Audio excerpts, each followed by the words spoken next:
everyone, this is Zero Prime and welcome back to another episode of Zero Review, a series in which I look back on the games I played on my channel and give you my thoughts and opinions on said games. And on today's episode I'll be talking about a series which basically got a reboot on the story franchise and had an interesting twist to it, and that is Castlevania Lords of Shadow. Now, I can admit that the first time I heard about this game coming out, I was more curious about where exactly is this going to take place, because, like I said, because basically in the older Castlevania games, they talk more about towards the end of it, in which basically it was kind of like a finale of the Castlevania series. Although a lot of people were kind of hoping that this would be the Demon Wars Castle that would take place before Area of Sorrows, to explain how Dracula was finally defeated once and for all, and what happened with what was his name, Justine Belmont.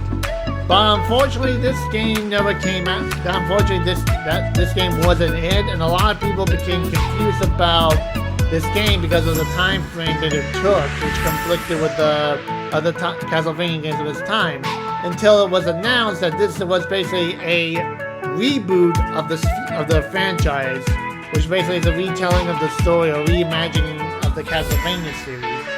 And a lot of people were skeptical about it, but then when it came out and played it, a lot of people enjoyed it. And of course, you know, there are still some fans of the Castlevania series that didn't enjoy it, but the same thing with anything in life. You either like it or you hate it. There's no changing that.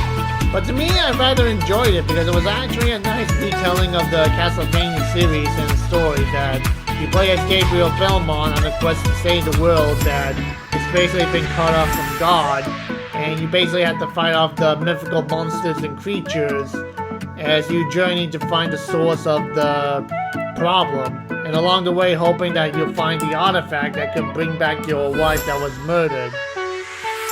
And basically, like I said, it had a good voice actors for the series, and it was rather enjoyable. And actually, the bigger twist in the story, and of course, like it is at this point, it's not much of a spoiler because it's been out for a long time. That's basically revealed that basically Gabriel does become the Dracula of this Castlevania universe at the ending of the game. And of course, a lot of people were unsure about how that happened until the 2 DLCs came out, which explains like how he became the vampire and how he basically gained the power that he could never truly die. And like I said, I really did enjoy playing this Castlevania because it definitely feel like there was more depth to the story, and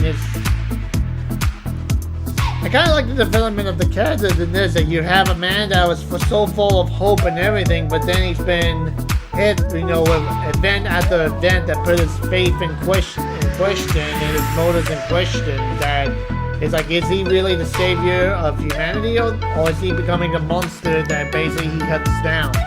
So it's rather interesting to see in this game and everything. And actually, it's kind of interesting thought to see that basically that it's not Dracula that's the main bad guy, but Satan, the Lord of Hell himself, is the main villain for this game and this series. So, like I said, I definitely did enjoy that. And if you have a chance to get a copy or to play this game, I definitely would say give it a try and see how you like it.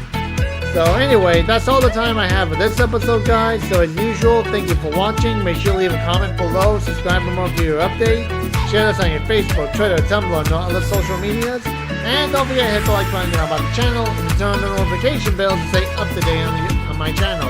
And if you guys want to help me out in some shape or form, I do have a Patreon account down below. And as usual, guys, thank you for watching and have a pleasant day.